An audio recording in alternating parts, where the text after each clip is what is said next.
قرآن پاک بھی ایک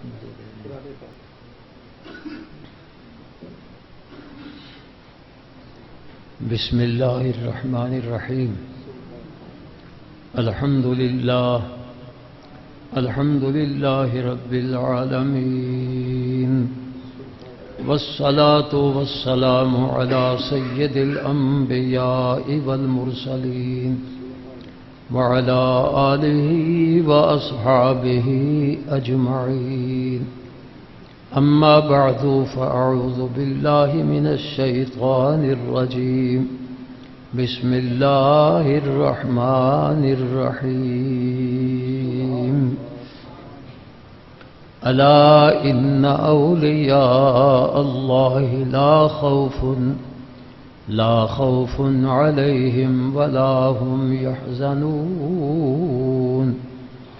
الذين آمنوا وكانوا يتقون لهم البشرى في الحياة الدنيا وفي الآخرة لا تبديل لكلمات الله ذلك هو الفوز العظيم صدق الله مولانا العظيم وصدق رسوله النبي الكريم الأمين ونحن على ذلك لمن الشاهدين والشاكرين والحمد لله رب العالمين.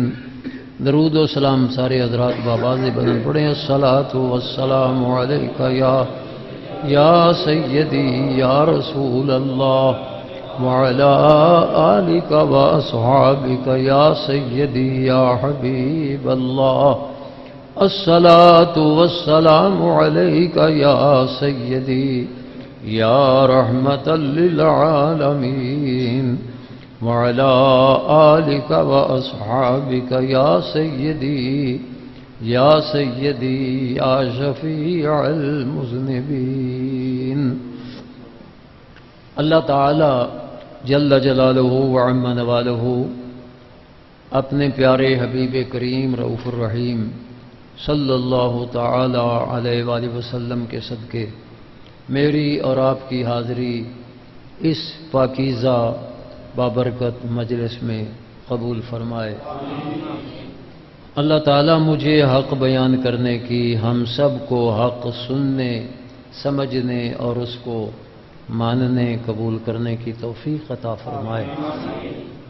مجھ سے پہلے میری جماعت کے بہت اچھے علماء کرام جو میرے لیے سارے میرے بچے اور بچوں جیسے، اللہ تعالیٰ ان سب کے علم میں عمل میں برکتیں عطا فرمائے. ماشاءاللہ ساکی صاحب بھی میرے جامعہ امینیہ میں آپ میرے پاس پڑھتے رہے. اللہ تعالیٰ ان کے درجات بلند فرمائے، علم میں عمل میں زندگی میں برکتیں فرمائے. تو میں ان کے بیانات سن کے یقین جانیے بڑا خوش ہوا، مسرور ہوا اور جی چاہتا تھا کہ یہ تقریر فرماتے رہیں اور ہم سنتے رہیں. میں نے جو چاہا اور میرے دل میں جو خیال آیا کہ اللہ کے ولی کی کرامات تو بیان ہوتی ہیں اور ہونی چاہیے بھی، کیونکہ یہ ان کی عظمت و شان ہے، تو اللہ کے ولی کی سیرت بھی بیان ہونی چاہیے. اللہ کے نبی کی ولی کی سیرت بھی بیان ہونی چاہیے. یہ نہیں کہ آدمی جس کو رنگدار کپڑے پہنے دیکھے اسی کو ولی سمجھ لے، جس کو ہاتھوں میں جناب انگوٹھیاں سے انگلی ساریاں بھری ہوئی ہیں تو اسی کو پہنچا ہوا بزرگ سمجھے، ننگا دھڑنگا دیکھے تو اس کو ولی سمجھ لے. نہیں، ولی اس کو سمجھو جو قرآن نے پہچان دی ہے. قرآن کریم نے جو پہچان دی ہے، تو جو قرآن نے پہچان دی ہے اس سے زیادہ معتبر کوئی پہچان ہو سکتی ہے؟ بس میں اپنے دعویٰ سے، یاد رکھیے کہ کوئی دعویٰ بھی اس وقت تک قبول نہیں ہوتا جب تک دعویٰ کی سچائی کی دلیل نہ دی جائے، ہے نا؟ تو آج کل عام آپ کو پیر ہونے کے دعوے دار ملیں گے، درویش ہونے کے دعوے دار ملیں گے، دعویٰ تو کرتے ہیں لیکن دلیل اس کی قرآن ہے، دلیل اس کی قرآن ہے۔ اللہ تعالیٰ ارشاد فرماتا ہے الا ان اولیاء اللہ لا خوف علیہم ولا هم يحزنون،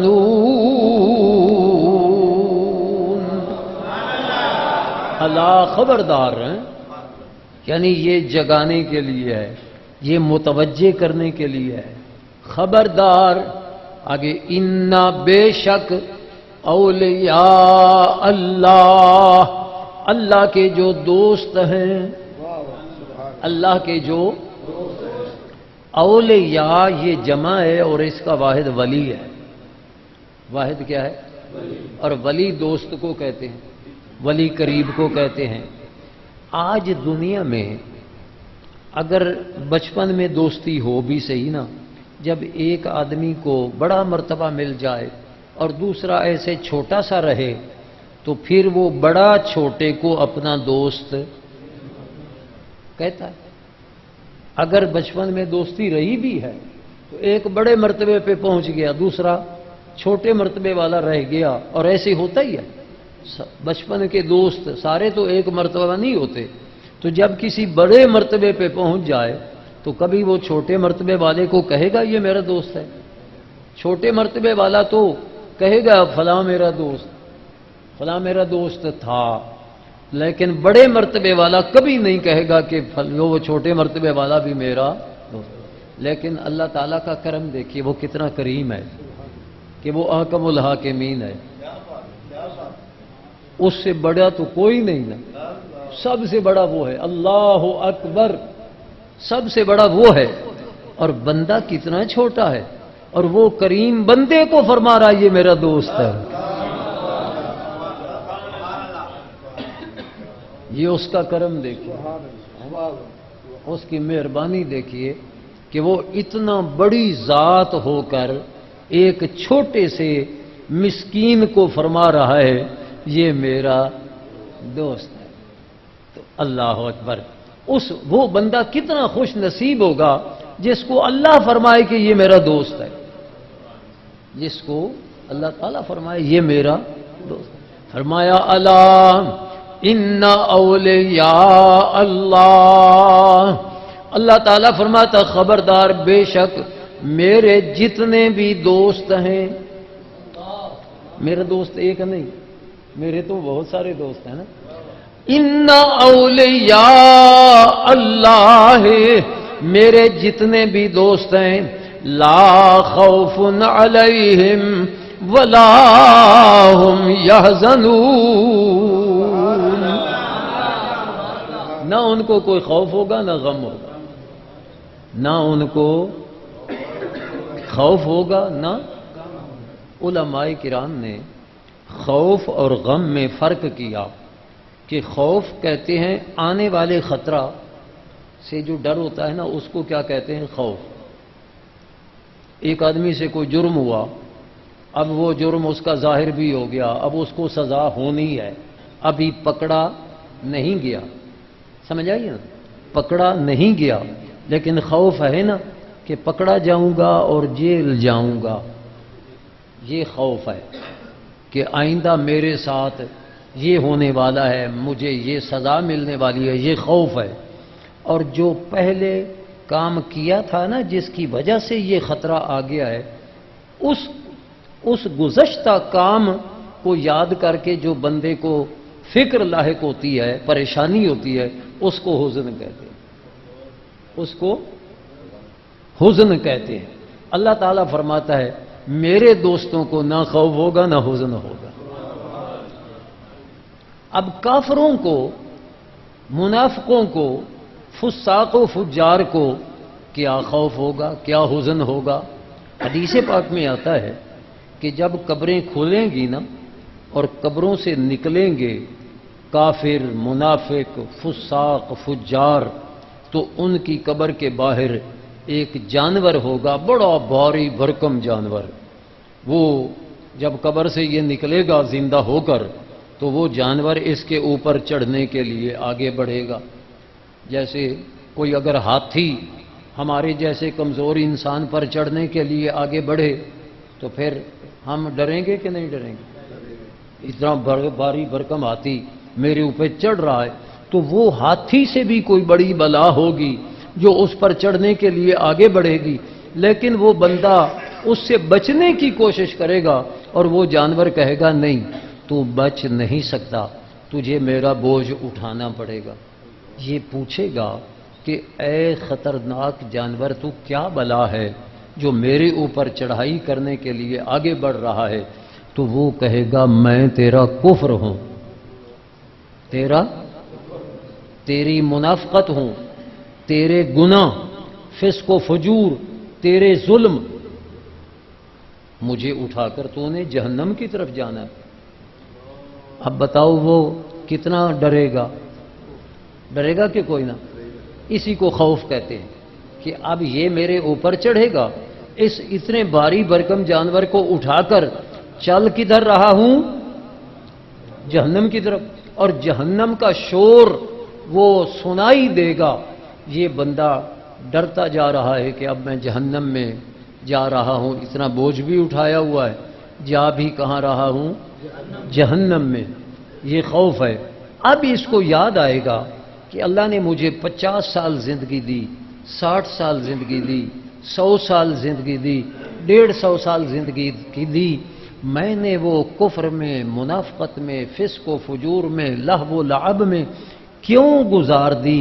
میں نے وہ جو وقت ضائع کیا ہے نا، اس کا حزن ہوگا، اس کا بولیے، اس کا غم ہوگا، زندگی برباد کرنے کا غم ہوگا اور جہنم میں جانے کا خوف ہوگا. اور جب مومن اللہ کا دوست اس کی قبر کھلے گی، وہ نکلے گا تو ایک خوبصورت سواری کھڑی ہوگی، ایک خوبصورت سواری کھڑی ہوگی. وہ کہے گی اے مومن آجا میرے اوپر سوار ہو، میں تجھے جنت کی طرف لے جاؤں، میں تجھے جنت کی طرف لے جاؤں. اب اس کو یہ خوشی مل گئی کہ مجھے سواری مل گئی ہے، سواری بڑی خوبصورت ہے. اب یہ مومن پوچھے گا اے سواری، میں نے زندگی گزاری، میں نے تیری جیسی خوبصورت سواری کبھی نہیں دیکھی، تو کہاں سے آ گئی اور کیا چیز ہے، تو پہچانی بھی نہیں جا رہی مجھ سے. وہ سواری کہے گی اے مومن تو نے مجھے پہچانا نہیں، میں تیرا ایمان ہوں، میں تیرا ایمان ہوں، میں تیری نمازیں، تیرے روزے، تیری حجیں، تیری زکاتیں، تیری قرآن کی تلاوتیں، تیرا درود و سلام پڑھنا، تیری تہجد گزاریاں، تیری شب بیداریاں، اللہ کریم نے مجھے تیری سواری بنا کر بھیجا ہے. آ مجھ پہ سوار ہو جا، تجھے جنت میں لے جاؤں. تکبیر، نعرہ رسالت، نعرہ رسالت، نعرہ حیدری. اب اسے نا یاد آئے گی اپنی زندگی، اب یاد آئے گی زندگی. یہ کہے گا الحمدللہ میں نے اپنی زندگی کو برباد نہیں کیا تھا، میں نے اپنی زندگی کو اچھے طریقے سے گزارا تھا، ایمان سے گزارا تھا. بے شک چارپائی سے صبح کی نماز کے لیے اٹھنا مشکل تھا، لیکن میں اٹھتا تھا. آج وہ میرا اٹھنا کام آ گیا. میں رمضان کے لمبے روزوں سے ڈرتا تھا کہ بھوک ہوگی، پیاس ہوگی، لیکن میں نے اللہ کو راضی کرنے کے لیے میں نے وہ روزے بھی رکھے، سارے روزے رکھے، لیکن وہ تکلیف برداشت کی ہوئی آج میرے کام آ گئی. اللہ کریم فرماتا ہے لا خوف علیہم ولا هم يحزنون،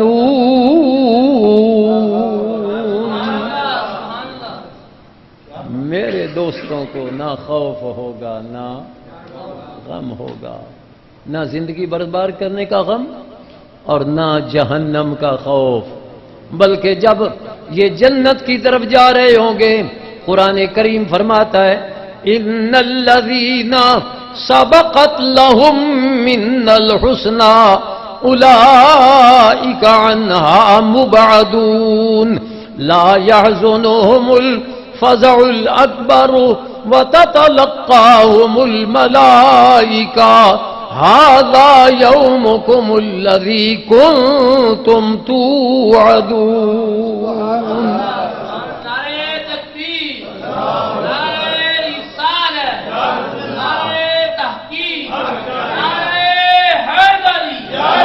رضی اللہ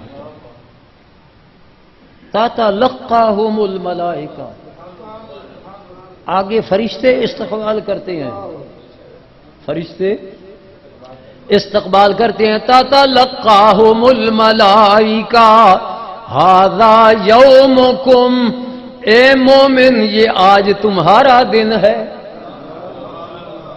یہ تمہارا دن ہے، یہ تمہارا دن، تمہارا دن۔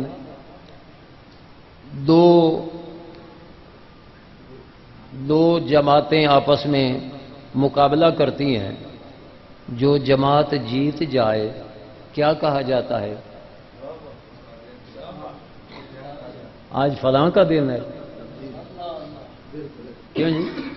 ہارنے والوں کو کبھی کسی نے کہا کہ آج تمہارا دن ہے؟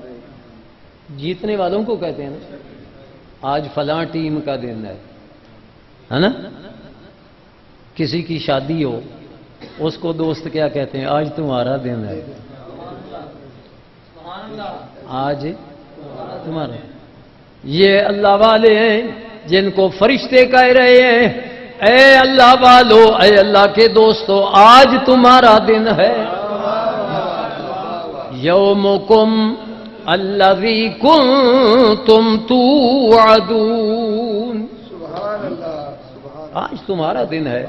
تو جن کو فرشتے استقبال کر کے پھر جنت نہیں ایسے دور نہیں رہے گی کہ مومن آ جائے گا یہاں داخل ہو جائے گا۔ قرآن کہتا ہے، قرآن فرماتا ہے وَأُزْلِفَتِ الْجَنَّةُ لِلْمُتَّقِينَ،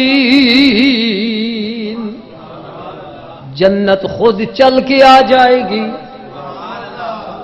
اب ادھر سے مومن چل رہا ہو ادھر سے جنت چل رہی ہو تو تیزی ہوگی کہ نہیں ہوگی؟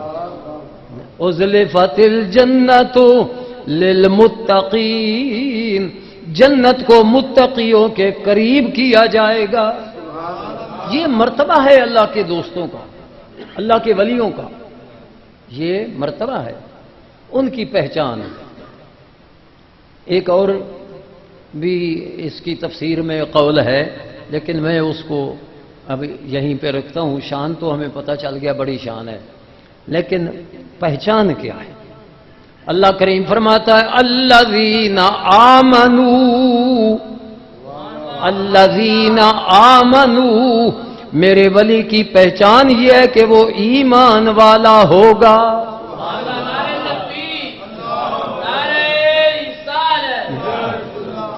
وہ ایمان والا ہوگا۔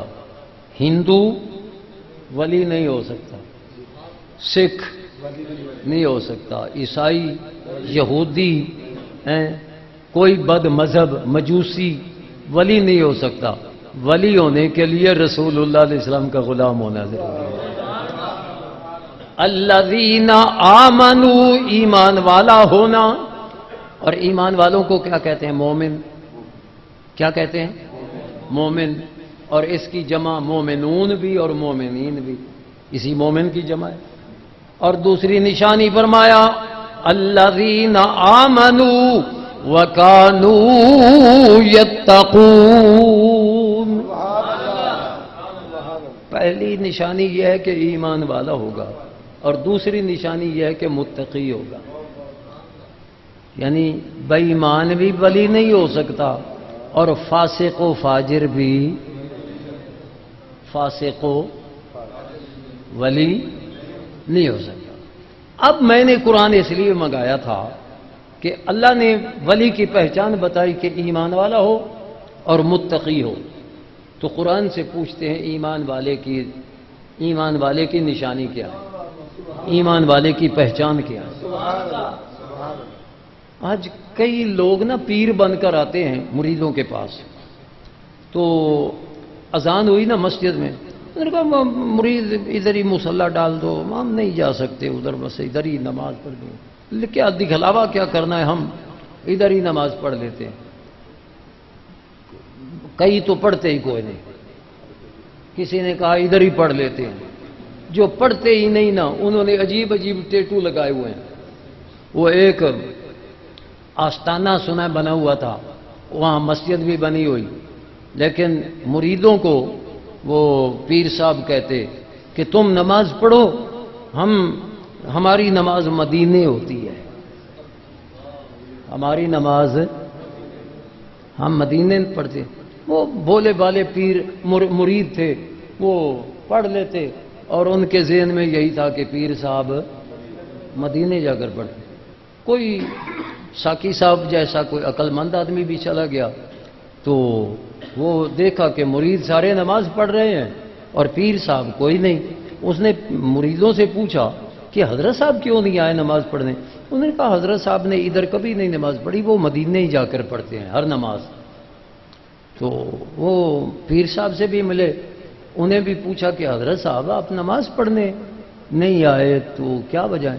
تو انہوں نے جیسے عام مریدوں کو جواب دیتے تھے، ساکی صاحب کو بھی جواب دے دیا، ہماری مولوی صاحب ہماری نماز مدینے ہوتی ہے، ہم ادھر نہیں پڑھتے۔ تو ساکی صاحب پوچھنے لگے کہ حضرت یہ صرف نماز ہی مدینے ہوتی ہے کہ ناشتہ وغیرہ بھی مدینے ہوتا ہے؟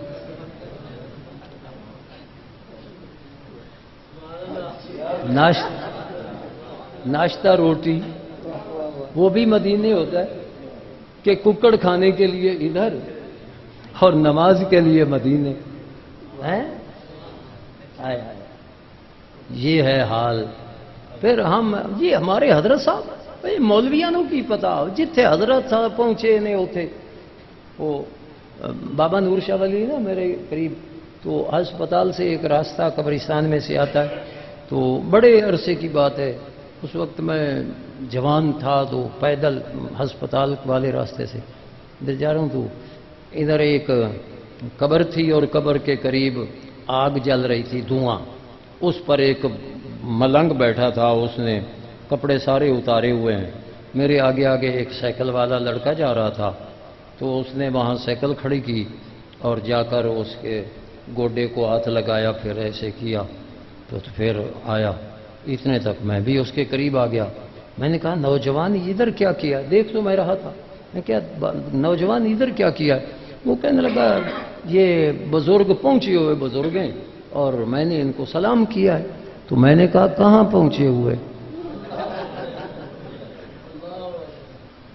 کہاں پہنچے ہوئے؟ آگ پہ۔ اور پھر کیا کہتے ہیں؟ علیدہ مچ، کیا کہتے ہیں؟ ہے نا علیدہ مچ۔ بھائی یہ مچ جو ہر وقت جلا کر رکھنا ہے نا آگ، یہ علی کا کام نہیں ہے، یہ مجوسیوں کا کام ہے۔ کن کا کام ہے؟ مجوسیوں۔ کیوں؟ مجوسی آگ کی پوجا کرتے تھے اور مجوسیوں کی آگ معبود تھی اور وہ آگ کو بجھنے نہیں دیتے تھے۔ آپ اگر ربیع الاول شریف آ رہا ہے، فارس کی مجوسیوں نے آگ جو جلائی تھی آتش کدہ 1000 سال سے، وہاں انہوں نے آگ بجھنے نہیں دی تھی۔ جب رسول اللہ علیہ السلام کی ولادت باسعادت ہوئی تو آگ بجھ گئی۔ یہ آگ بجھانے والے ہیں، یہ آگ جلانے والے نہیں۔ حضرت علی المرتضیٰ شیر خدا رضی اللہ تعالیٰ عنہ وہ کوئی آگ کے پجاری ہیں؟ بقا با ولادت با مسجد شہادت، جن کی ولادت کعبہ میں ہو، جن کی شہادت مسجد میں ہو، واہ واہ واہ تو وہ آگ پر بیٹھنے والے ہیں، جو آگ پر بیٹھنے والے ہیں یہ مجوسی ہیں، ہاں، اور وہ کون ہیں؟ وہ مسجد میں بیٹھنے والے ہیں، وہ ہیں جنہیں ایک نماز بھی اگر قضا ہوئی رسول اللہ علیہ السلام کا دیدار کرتے ہوئے تو سورج واپس کروا کے ادا پڑی ہے، قضا وہ بھی نہیں پڑی ہے۔ سبحان اللہ آؤ قرآن کریم فرماتا ہے کہ مومن کی پہچان کیا ہے، مومن کی پہچان کیا ہے؟ یہ سورہ انفال ہے، 9واں سپارہ، اور اس سورت کی آیت پہلی ختم ہوتی ہے، دوسری شروع ہوتی ہے، مومنوں کی پہچان، مومنوں کی پہچان۔ اللہ کریم فرماتا ہے انما المؤمنون الذین اذا ذکر اللہ وجلت قلوبہم، اللہ کے مومن بندوں کی پہچان یہ ہے کہ جب اللہ کا ذکر کیا جائے تو ان کے دل ڈر جاتے ہیں، دلوں میں خوف خدا آ جاتا ہے۔ وجلت قلوبہم وَإِذَا تُلِيَتْ عَلَيْهِمْ آيَاتُهُ، اور جب ان کے سامنے قرآن کی آیتیں تلاوت کی جائیں زادتہم ایمانا، ان کا ایمان روشن ہو جاتا ہے، ان کے ایمان کو اور جلا مل جاتی ہے۔ وَعَلَى رَبِّهِمْ يَتَوَكَّلُونَ، اور مومنوں کی پہچان یہ ہے کہ ان کا بھروسہ اپنے رب پر ہوتا ہے۔ وہ لٹیرے، بتاؤ جن کا رب پر بھروسہ ہو وہ لٹیرا ہوتا ہے، فراڈیا ہوتا ہے؟ آج کل آپ کو عام فراڈیے، دھوکے باز کسی بہانے سے مریدوں کو لوٹ رہے ہیں، کسی بہانے سے، وہ فراڈیے جن کا اللہ پہ بھروسہ ہو وہ اس کو فراڈ کی کیا ضرورت ہے؟ وَعَلَى رَبِّهِمْ يَتَوَكَّلُونَ۔ اب آگے چلیے، یہی ختم بات نہیں ہوئی، بلکہ اللہ کریم فرماتا ہے میرے مومن بندوں کی پہچان الذین یقیمون الصلاۃ، ان کی دوسری پہچان یہ ہے کہ وہ نماز کو قائم کرتے ہیں، نماز کو۔ اب نماز کو قائم کرنے کا کیا معنی ہے؟ کئی یہ بے نماز قسم کے لوگ، یہ نماز پڑھنے کا تو حکم ہے ہی نہیں، نماز کو قائم کرنے کا حکم ہے، اور نماز کو قائم کرنے کا مطلب یہ ہے کہ دل میں ہر وقت نماز ہو، نہیں۔ اللہ کے پیارے نبی نے 5 وقت کی جماعت کروائی ہے کہ نہیں کروائی ہے؟ ہمیشہ۔ جب آخری مرض، آخری بیماری آئی تو ان دنوں میں جب مسجد کی طرف اٹھتے ہیں اور غشی آ جاتی ہے، پھر اٹھتے ہیں غشی آ جاتی ہے، پھر اٹھتے ہیں غشی آ جاتی ہے، تو تب فرمایا مرو ابا بکر فلیصلی بالناس،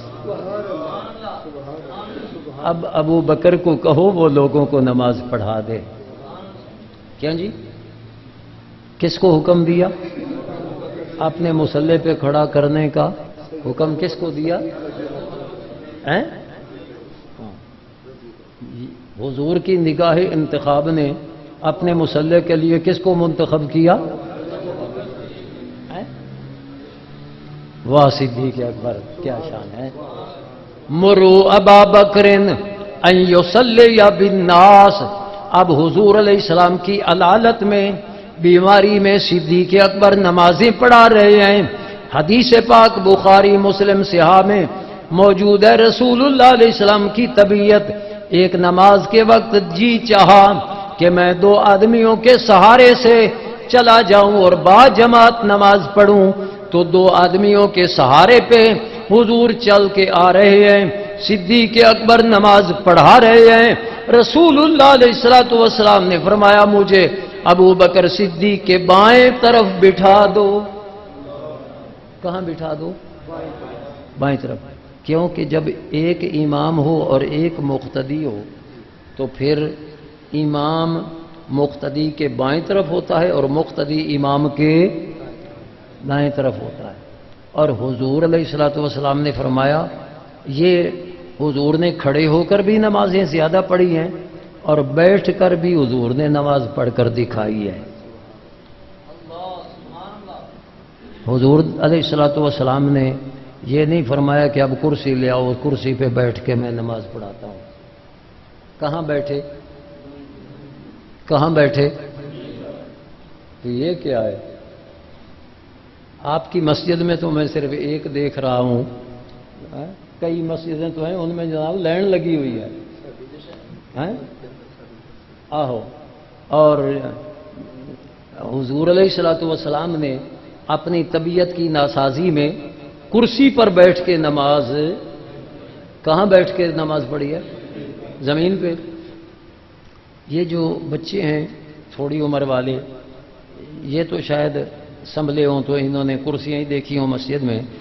جو وڈیری عمر والے ہیں، آپ بتاؤ کہ اس صدی سے پہلے پچھلی صدی تک مسجد میں کوئی کرسی کبھی دیکھی ہے؟ تو کیا بڑھاپا نہیں تھا اس وقت؟ بڑھاپا نہیں تھا؟ تھا؟ بیماری نہیں تھی؟ تو بیماری بھی تھی، بڑھاپا بھی تھا، تو پھر کرسیاں مسجد میں کیوں نہیں آئیں؟ ہیں؟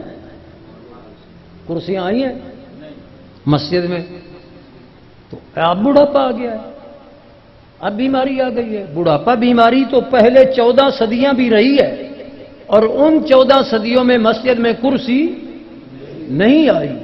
تو اب بیماری بڑھاپا نہیں آیا، اب تکبر آ گیا ہے۔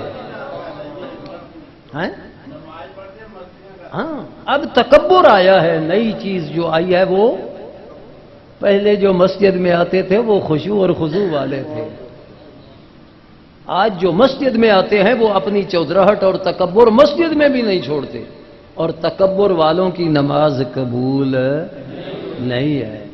تواضع والوں، اللہ کریم فرماتا قد افلح المؤمنون الذین هم فی صلاتهم خاشعون،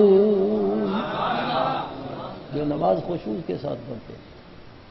میں تو کئی بار کہتا ہوں کہ بھائی اگر کھڑے ہو کر نماز نہ پڑھ سکے تو پھر بیٹھ کر نماز پڑھے، اور اگر بیٹھ کر نماز نہ پڑھ سکے تو پھر لیٹ کر۔ تو پھر کرسیاں جو آ گئی ہیں مسجد میں تو چارپائیاں بھی تو آنی چاہیے۔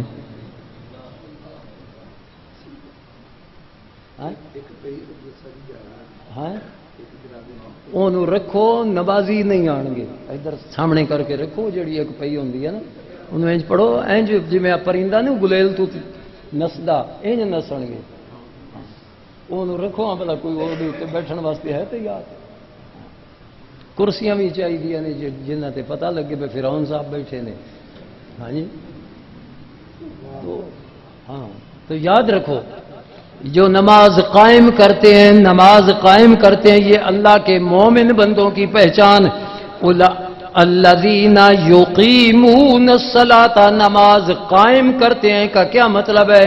نماز کو اس طرح پڑھتے ہیں جس طرح پڑھنے کا اللہ تعالیٰ نے حکم دیا ہے، نماز کو اس طرح پڑھتے ہیں جیسے رسول اللہ علیہ السلام نے پڑھ کے دکھائی ہے،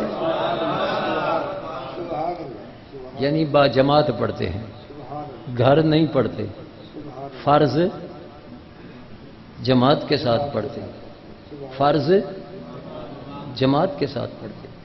نبی کریم علیہ الصلوۃ والسلام نے فرمایا کہ جو بندہ، یہ بخاری مسلم میں سیاستہ میں، جو بندہ عشاء کی نماز پڑھ کر جا کر سو جائے، ساری رات سویا رہے، فجر کی نماز اٹھ کر با جماعت پڑھے تو اس کو اتنا ثواب ہوگا جیسے ساری رات عبادت کرتا رہا ہے۔ کیوں جی؟ ہماری ہر رات شب برات ہو سکتی ہے کہ نہیں؟ اگر ہم مومن ہوں، عشاء بھی با جماعت پڑھیں، فجر بھی با جماعت پڑھیں، تو ساری رات سوئے رہیں اور جاگ کر عبادت کرنے کا ثواب ہوتا رہے، تو ہر رات ہماری شب برات ہوگی کہ نہیں ہوگی؟ ہر رات ہماری شب قدر ہوگی کہ نہیں ہوگی؟ یہ ہے ولی کی پہچان، یہ ہے مومن کی پہچان۔ اولئک ھم المؤمنون حقا، فرمایا یہ ہے مومن، سچے مومن یہ ہے۔ وَمِمَّا رَزَقْنَاهُمْ يُنْفِقُونَ، ہمارے دیے ہوئے رزق سے وہ ہمارے راستے پہ خرچ کرتے ہیں، یہ مومن کی پہچان ہے۔ یہ ادھر فرمایا نا، قد افلح المؤمنون الذین هم فی صلاتهم خاشعون والذین هم عن اللغو معرضون والذین هم للزکاة فاعلون والذین هم لفروجهم حافظون۔ وہ بدکاری نہیں کرتے، بدکاری سے دور رہتے ہیں، بدکاری والے راستے کی طرف بھی قدم نہیں رکھتے۔ وہ پتہ ہے بدکاری والے راستے پر وہ راستہ کہاں سے شروع ہوتا ہے؟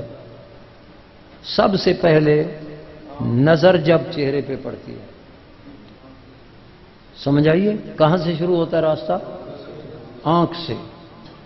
جب غیر محرم کی نظر غیر محرم کے چہرے پہ پڑے گی، غیر محرم کی نظر غیر محرم جوان لڑکی لڑکا غیر محرم ایک دوسرے کو دیکھیں گے، اگر نہ دیکھیں تو بتاؤ کوئی محبت پیار پیدا ہوتا ہے؟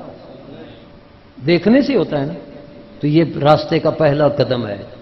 اللہ کریم فرماتا ہے قُل لِّلْمُؤْمِنِينَ يَغُضُّوا مِنْ أَبْصَارِهِمْ، اے محبوب اپنے مومن غلاموں کو فرما دو، مومنوں کو فرما دو یغضوا من ابصارہم، اپنی آنکھوں کو نیچا رکھیں، اپنی آنکھوں کو نیچا رکھیں۔ وَقُلْ لِلْمُؤْمِنَاتِ يَغْضُضْنَ مِنْ أَبْصَارِهِنَّ، اپنی مومنہ امتی خواتین کو حکم دے دو اپنی نگاہوں کو نیچا رکھیں۔ جس راستے پہ قدم ہی نہیں رکھیں گے پھر اس راستے کی انتہا تک کیسے پہنچیں گے؟ یہ ہے والذین هم لفروجهم حافظون الا علی ازواجهم او ما ملکت ایمانهم فانهم غیر ملومین۔ آگے فرماتا والذین هم لاماناتهم وعہدهم راعون، جو امانتوں کی رعایت کرتے ہیں، وعدوں کی رعایت کرتے ہیں۔ اب یہ مضمون بڑا لمبا ہے، بتاتا امانتیں کیا ہیں۔ یہ آنکھ بھی امانت ہے۔ اللہ نے ہمیں آنکھ دی ہے قرآن دیکھنے کے لیے، مسجد کا راستہ دیکھنے کے لیے، نیکی کی چیز دیکھنے کے لیے، کعبہ دیکھنے کے لیے، حضور کا روضہ دیکھنے کے لیے، ماں باپ کا چہرہ دیکھنے کے لیے۔ یہ اللہ نے برائیاں دیکھنے کے لیے۔ اور جی یہ جو ٹیمیں ہیں نا، ٹیم جیت کر فلانی آتی ہے، اس نے ملک اور قوم کا نام روشن کر دیا، وہ جیت کر آنے والوں نے نام روشن کیا۔ یہ داتا صاحب کا نام اس لیے روشن ہے کہ وہ کئی میچ جیتے ہوئے ہیں، میچ جیتے ہوئے ہیں۔ ملک اور قوم کا نام روشن ہوا ہے کہ نہیں ہوا؟ معلوم ہوا اللہ اور اللہ کے رسول کی فرما برداری سے تیرا نام روشن ہوتا ہے۔ ان کھیلوں میں مست ہونے سے تیرا نام جہنمیوں کی فہرست میں تو لکھا جا سکتا ہے۔ تو سمجھ رہا ہے کہ نام روشن ہو گیا، نام روشن کرنا ہے تو پھر حضرت بلال کا غلام بن جا۔ انہوں نے نام روشن کیا ہے تو میچ جیت کر نہیں ہے، لہو و لعب سے نہیں انہوں نے نام روشن کیا، انہوں نے حضور کے نام پہ ماریں کھا کر نام روشن کیا ہے۔ کربلا والوں نے میچ جیت کر نام روشن کیا ہے، انہوں نے اسلام کی خدمت کے لیے سر دے کر نام روشن کیا ہے۔ نام روشن کرنا ہے تو اللہ رسول کا غلام بن جا، نام روشن ہو جائے گا۔ اللہ کریم فرماتا ہے اولئک هم الوارثون، فرمایا یہ وارث ہیں. وارث کا معنی ہوتا ہے مالک. وارث کا کیا معنی ہوتا ہے؟ مالک. جب باپ مرتا ہے تو اس کی جائیداد کا وارث کون بنتا ہے؟ اولاد بنتی ہے. تو وارث کا کیا معنی ہے؟ باپ تو فوت ہو گیا نا. جب بندہ فوت ہو جاتا ہے تو اس کی ملک ختم ہو جاتی ہے. سمجھ آئیے نا. باپ فوت ہو جائے تو اس کی ملک، تو اب ملک کی طرح منتقل ہو جاتی ہے اولاد کی طرح. اولاد وارث. وارث کا کیا معنی ہوا؟ مالک. اللہ کریم فرماتا ہے میرے یہ مومن بندے جن کی یہ صفات ہیں وہ وارث ہیں. یا اللہ کس چیز کے وارث ہیں؟ اللہ کریم فرماتا ہے الذین یرثون الفردوس، یہ جنت الفردوس کے مالک ہیں. داتا صاحب جنت الفردوس کے مالک ہیں، میں نہیں کہہ رہا، قرآن. الذین یرثون الفردوس، جو جنت الفردوس کے مالک ہیں. الذین یرثون، یہ ہے ولی، یہ ہے صفات ولیوں کی. حضرت خواجہ معین الدین اجمیری علیہ الرحمہ کی یہی صفات، خواجہ قطب الدین بختیار کاکی کی یہی صفات، سلطان العارفین کی یہی صفات، حضرت داتا صاحب غوث پاک کی یہی صفات. اللہ مجھے اور آپ کو بھی یہی صفات عطا فرما دے. یہ ہے ولیوں کی غلامی. ہاں، ولیوں کی غلامی یہ نہیں ہے کہ ولی کسی اور راستے پہ چلے ہیں اور تو اور راستے پر چل اور صرف دعوے کرتا رہا کہ میں ولیوں کا خادم ہوں، میں ولیوں کا تابع دار ہوں. ولیوں کا تابع دار ہے تو کام وہ کر جو ولیوں والے ہیں. سمجھ آئیے؟ ہاں، وہ کام کر. انہوں نے اپنے چہروں پہ سنت رسول کو سجایا کہ نہیں سجایا؟ اور آج تجھے بڑی مشکل نظر آتی ہے. یہی تو ہے نا، یہ جو نفس امارہ ہے نا، جو یہ چاہتا ہے اگر وہی کرتے رہو گے تو پھر ولی نہیں بن سکتے. ہاں، جو اللہ رسول چاہتے ہیں وہ کرو گے تو ولی بن جاؤ. اور ولی کی یہی پہچان ہے. مضمون تو بڑا لمبا تھا لیکن میں اسی پہ اکتفا کرتا ہوں. اب حضرت داتا صاحب علیہ الرحمہ یا حضرت غوث پاک رضی اللہ عنہ، یہ جتنے ولی ہیں، یہ جن اللہ کے ولیوں کا ہم نام بڑے بڑے ولیوں کا سنتے ہیں، وہ اپنے دور میں اپنی مسجد کے خود امام تھے. یعنی داتا صاحب کے دور میں یہ نہیں کہ آپ مسند لگا کے بیٹھے رہتے تھے اور کوئی اور مولوی صاحب رکھے ہوئے تھے جماعتیں وہ کرواتے تھے، بلکہ جماعت کون کرواتا تھا؟ داتا صاحب خود جماعت کرواتے تھے. غوث پاک جب وہ مسند نشین تھے تو انہوں نے کوئی اور مولوی جماعت کے لیے نہیں رکھا ہوا تھا. تقریر کے لیے کوئی اور خطیب، جمعہ پڑھانے کے لیے اور خطیب نہیں رکھا ہوا تھا. غوث پاک کی کرامتوں میں یہ موجود ہے کہ آپ کی یہ کرامت تھی، ہزاروں کا مجمع ہوتا تھا اور اس وقت سپیکر وغیرہ نہیں ہوتے تھے. جتنی تقریر پہلی صف والے سنتے تھے آخری اسی طرح سنتے تھے. یہ آپ کی کرامت تھی. تو اس سے معلوم ہوا جمعہ خود پڑھاتے تھے، جماعتیں خود کراتے تھے. یہ ہے سنت رسول اللہ.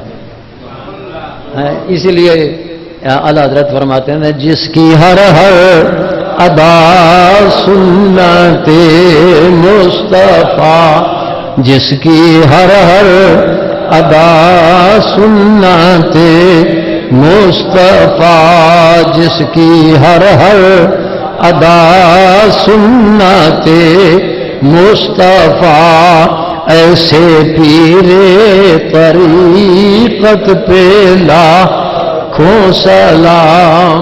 یہ ہے پیر، یہ ہے ولی. حضرت داتا صاحب علیہ الرحمہ مخالف بھی ہوتے ہیں نا. مخالفوں نے کہہ دیا کہ یہ جو علی حجویری نے جو مسجد بنائی ہے جس میں یہ جماعت کرواتے ہیں، اس کا تو رخ بھی قبلہ والا صحیح نہیں ہے. مخالف بھی ہوتے ہیں. اللہ اکبر.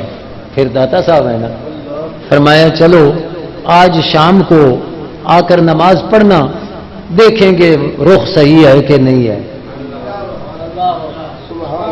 شام کو نماز کے لیے آ جانا. پھر جماعت کون کروا رہا تھا؟ داتا صاحب خود ہیں. فرمایا پھر نیت جب باندھو گے نا تو کہو گے کہ منہ طرف کعبہ شریف کے، تو دیکھنا کہ کعبہ ہی کی طرف منہ ہے یا کہیں ادھر ادھر تو نہیں ہے. تو جب کہا منہ طرف کعبہ شریف کے تو سامنے کعبہ نظر آ گیا. یہ ہے ولی. سمجھ آ گئی؟ ہاں یہ ولی ہے. اللہ تعالیٰ ان ولیوں کے نقش قدم پہ چلنے کی توفیق اور ولیوں کی وہ سیرت جو قرآن نے بیان کی ہے، ولیوں کی وہ پہچان جو قرآن نے بیان کی ہے.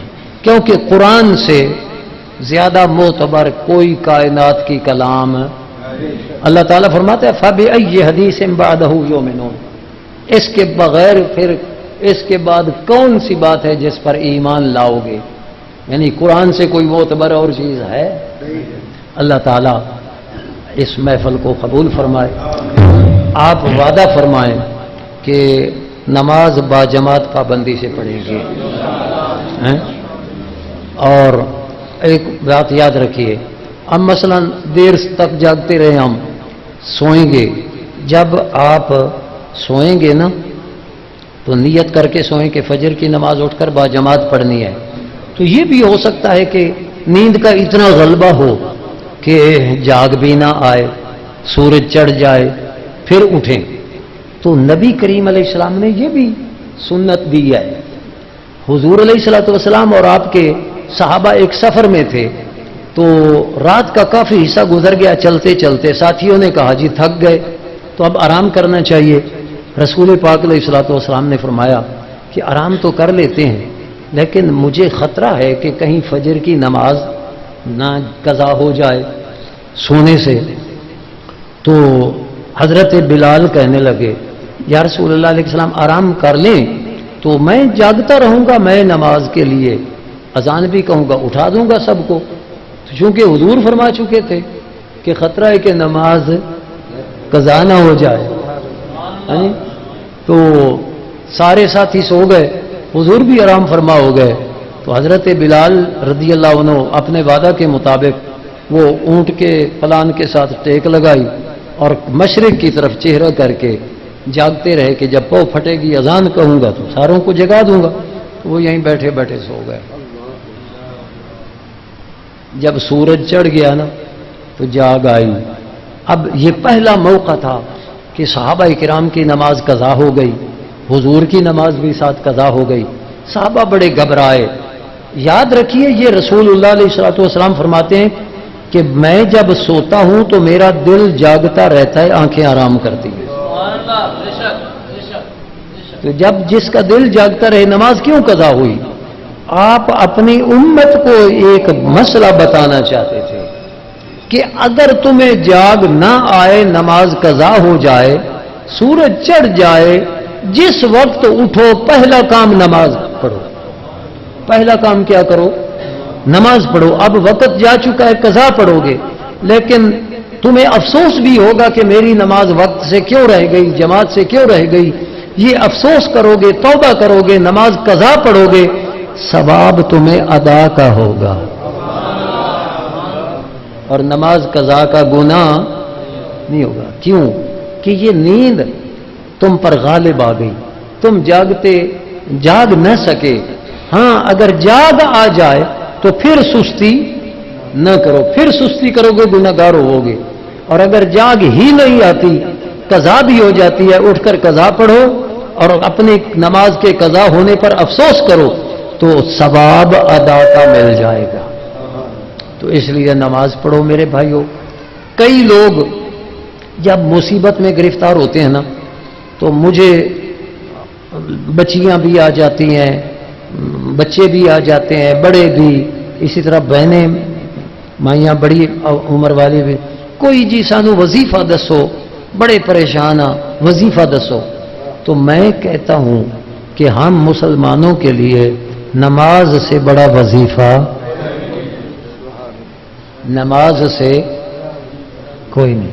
نماز با جماعت پڑھو، اور نماز پڑھ کے پھر 33 بار سبحان اللہ، 33 بار الحمدللہ، 33 بار اللہ اکبر، ہے جی، لا الہ الا اللہ وحدہ لا شریک لہ لہ الملک ولہ الحمد وہو علی کل شیء قدیر، یہ یاد نہ ہو سکے تو اللہ اکبر 34 بار کہہ لو، اور پھر کچھ درود پاک پڑھ لو، کم از کم 10 بار تو پڑھو نا، اگر زیادہ نہ ہو سکے پھر مانگو دعا، یا اللہ یہ پریشانیاں دور کر دے، اگر پریشانی رہ جائے تو ادھر سے آ کر پکڑ لیں۔ اس سے بڑا وظیفہ، اور اگر آپ نماز نہیں پڑھیں گے، لاکھ وظیفے پڑھتے رہیں، کوئی پریشانی دور نہیں ہوگی، کیونکہ جو فرض ہے جب وہ ادا نہ کیا تو اور وظیفے کیا تجھے کام دیں گے۔ اور اگر یاد رکھ کسی وقت تہجد کے وقت اگر جاگ آ جائے اور روزانہ کا اللہ کرے معمول بن جائے تو اس وقت 2 نفل، 4 نفل، 6 نفل، 8 نفل پڑھ کے، کچھ درود شریف پڑھ کے، کچھ قرآن پڑھ کے اس وقت دعا کر، اللہ کی رحمت اس وقت پکار رہی ہے۔ شاہ صاحب نے یہی بیان کیا تھا نا، ہاں، کہ اس وقت اللہ کی رحمت پکار رہی ہے کہ مانگنے والے جو مانگنا ہے مانگ لے۔ اللہ من قضا، اللہ من قضا، حتیٰ کہ ہوتا ہے کوئی کسی حاجت والا ہے تو وہ وقت ہے جب اللہ تعالی ہمیں پکار کے فرما رہا ہے کہ مانگو، تو اس وقت ہم خواب خرگوش کے مزے لے رہے ہیں۔ یہ ولیوں کا راستہ تھا جو قرآن اور حدیث کی روشنی میں نے دکھا دیا۔ اللہ اس پر مجھے بھی اور آپ کو بھی چلنے کی توفیق عطا فرمائے۔ وآخر دعوانا ان الحمد للہ رب العالمین۔